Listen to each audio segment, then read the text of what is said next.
বৃষ্টিতে জল থই থই পরিস্থিতি তৈরি হলো পুরাতন মালদা পৌরসভার ১১ নম্বর ওয়ার্ডের সারদা কলোনি এলাকায়, যার জেরে চরম দুর্ভোগে পড়লেন এলাকার সাধারণ মানুষ।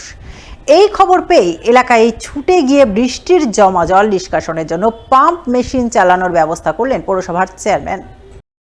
শুক্রবার রাতে মালদায় প্রচণ্ড হারে বৃষ্টি হয়েছে। সেই বৃষ্টিতে পুরাতন মালদা পৌরসভার ১১ নম্বর ওয়ার্ডের নিচু এলাকা হিসাবে পরিচিত সারদা কলোনিতে জল জমেছে।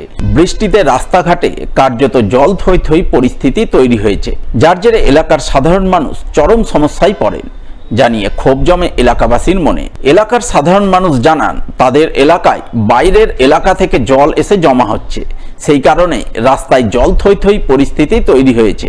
এই ঘটনা এই প্রথম নয়, এটা দীর্ঘদিনের সমস্যা। তারা এই সমস্যা থেকে নিস্তার পেতে সুষ্ঠু নিকাশি ব্যবস্থার দাবি জানাচ্ছেন। এখানে বৃষ্টিতে ডুবে যায়। আচ্ছা, বৃষ্টি আসলে পুরো জল চারিদিকে এখানে চলে আসে, আমাদের এখানে বৃষ্টিতে একদম নিচু জন্য জলটা জমে যায়। রাস্তা দিয়ে মানুষ কেউ হাঁটতে পারে না, বাচ্চারা স্কুলে যেতে পারছে না। চাচ্ছি যে এই রাস্তায় জলটা যেন কোথাও থেকে না আসে, আমরা যেন না ডুবি। সমাধানটা চাই আমরা, যে রাস্তাটা উঁচু হোক, তারপরে রাস্তার ব্যাপারে যেন মানুষ চলাচল ভালো করে করতে পারে, আমরা এটুকুই চাই। এদিকে এই খবর পেয়েই এদিন সারদা কলোনি এলাকায় ছুটে যান পুরাতন মালদা পৌরসভার চেয়ারম্যান কার্তিক ঘোষ। সঙ্গে ছিলেন স্থানীয় কাউন্সিলর অসীম ঘোষ সহ পৌরসভার ইঞ্জিনিয়াররা। তারা পরিস্থিতি সরেজমিনে ঘুরে দেখে আপাতত বৃষ্টির জমা জল নিষ্কাশনের জন্য পাম্প মেশিন চালানোর ব্যবস্থা করেন এবং আগামী দিনে পিডব্লিউডির রাস্তা সম্প্রসারণের পর ড্রেনের কাজ সম্পন্ন হলে এই সমস্যা দূর হয়ে যাবে বলে তিনি এলাকার সাধারণ মানুষকে আশ্বস্ত করেন।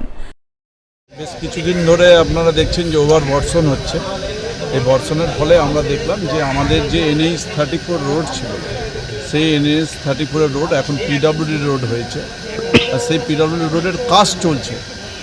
এবং আমরা দেখলাম যে টোটাল প্রায় 1 কিলোমিটারের যে রাস্তার জলটা, সেই রাস্তার জলটা আমাদের 11 নম্বর ওয়ার্ডে যে ওখানটা ঢুকে যাচ্ছে, লো ল্যান্ড আছে বলে এখানটা জায়গায় ঢুকে যাচ্ছে। এবং কাজ চলছে আমাদের ওখানটায়। ইতিপূর্বে আমরা ড্রেন শুরু করা হয়েছে এবং আমরা দেখলাম যে এখানটায় এসে যে বিভিন্ন যে লো ল্যান্ডগুলো আছে, ওভার বর্ষণের ফলে পুকুরের আশেপাশে যে বাড়িগুলো আছে সেই বাড়িগুলো ডুবে গেছে। অলরেডি আমরা পাম্পের মেশিন বসিয়ে দিয়েছি। পাম্প মেশিন বসিয়ে দিয়ে জলগুলোকে, যে জলগুলো দাঁড়িয়ে আছে সেই জলগুলোকে আমরা বের করে দেওয়ার চেষ্টা করছি। এবং আমি এই এলাকার মানুষকে আশ্বস্ত করছি যে অল্প কয়েকদিনের মধ্যে যে আমাদের পিডব্লিউডি যে ড্রেনটা হচ্ছে, সেই ড্রেনটা হয়ে গেলে এখানটায় সমাধানটা হয়ে যাবে, মানুষ আর ডুববে না। অন্যদিকে বেহাল নিকাশি ব্যবস্থার কারণে চরম দুর্ভোগময় পরিস্থিতির মধ্যে দিন কাটাচ্ছেন রতুয়া 1 নম্বর ব্লকের শামসি গণেশপাড়ার বাসিন্দারা। এলাকাবাসীর অভিযোগ, আগে তাদের এলাকায় কোনো নিকাশি নালা ছিল না, তখন বৃষ্টি হলেই গোটা এলাকা জলে ভেসে থাকতো। কিন্তু এখন নিকাশি নালা তৈরি হলেও সমস্যা কাটেনি। বৃষ্টি হোক বা না হোক, সর্বক্ষণ নিকাশি নালার জল রাস্তার উপর জমে থাকছে। নিকাশি নালা ঠিকঠাক পরিষ্কার হয় না, নোংরা আবর্জনায় ভরে রয়েছে।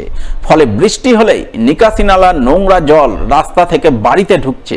এছাড়াও জমা জলে ডেঙ্গুর রোগ ছড়ানোর আশঙ্কা রয়েছে। ফলে তারা আতঙ্কের মধ্যে দিন কাটাচ্ছেন। এই বিষয়ে বহুবার পঞ্চায়েতের দৃষ্টি আকর্ষণ করা হয়েছে, কিন্তু সমস্যার কোনো সমাধান হয়নি। সামান্য বৃষ্টি হলেই আমাদের বাড়িতে জল ঢুকতো, আমাদের বাড়ির সামনে 1 হাঁটু জল, আমাদের যাওয়া আসার সমস্যা হতো।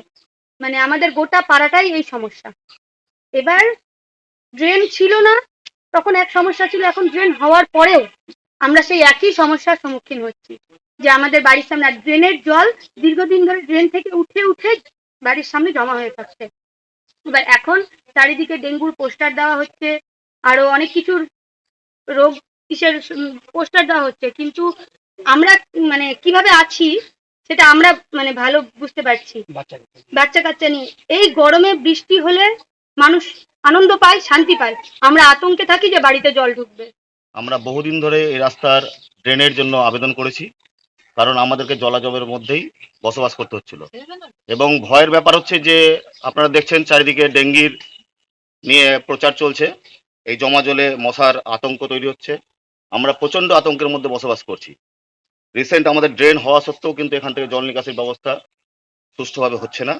জমা জলে মশার প্রকোপ বাড়ছে, ডেঙ্গির আশঙ্কা তৈরি হচ্ছে। আমরা প্রচণ্ড ভয়াবহের আবহের মধ্যে জীবনযাপন করছি। আমরা চাইছি এর সুস্থ সমাধান হোক। ফের ভিন রাজ্য থেকে মালদার এক পরিযায়ী শ্রমিকের নিথর দেহ ফিরল গ্রামে। শনিবার 7 সকালে এই ঘটনায় শোকের ছায়া নেমে এলো মালদার ইংরেজবাজার ব্লকের নরহাট্টার যোধ বসন্ত এলাকায়। জানা গেছে মৃত পরিযায়ী শ্রমিকের নাম বুলু সবজি, বয়স আনুমানিক 33 বছর। পরিবারের অবস্থা নুন আনতে পান্তা ফুরোয়, তাই পরিবারের সদস্যদের মুখে দুবেলা দুমুঠো অন্ন তুলে দিতে বুলু সবজি ব্যাঙ্গালোরে নির্মাণ শ্রমিক হিসেবে কাজ করতে গিয়েছিলেন। কিন্তু গত 4 দিন আগে ব্যাঙ্গালোরে তার মৃত্যু হয়। এরপর শনিবার সকালে তার কফিনবন্দি নিথর দেহ গ্রামে পৌঁছায়, যা দেখে পরিবারবর্গ কান্নায় ভেঙে পড়ে। গ্রাম জুড়ে নেমে আসে গভীর শোকের ছায়া।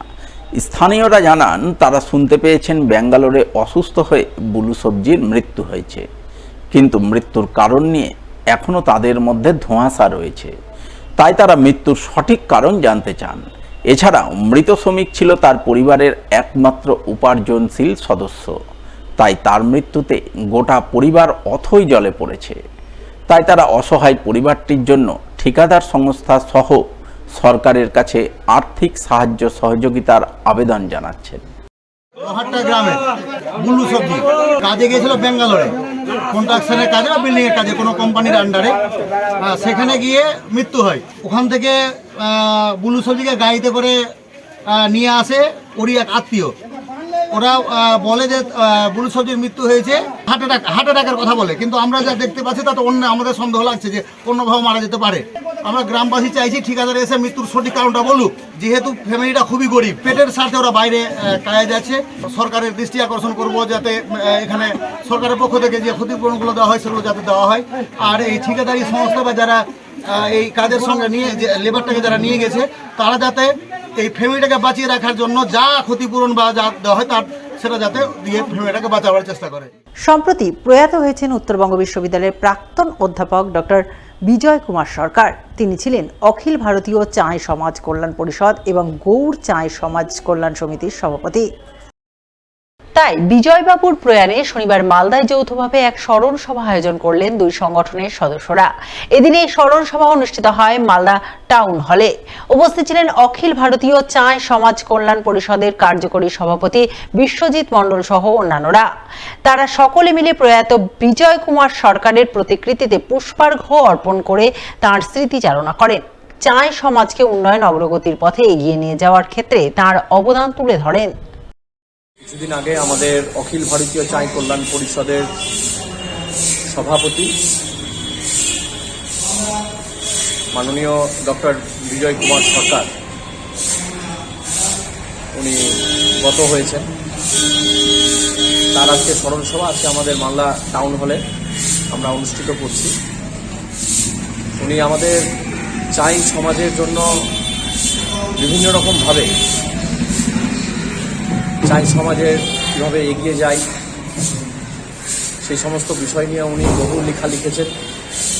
উনি সংগঠনের সভাপতির দায়িত্বে উনি ছিলেন এবং উনি আমাদের উত্তরবঙ্গ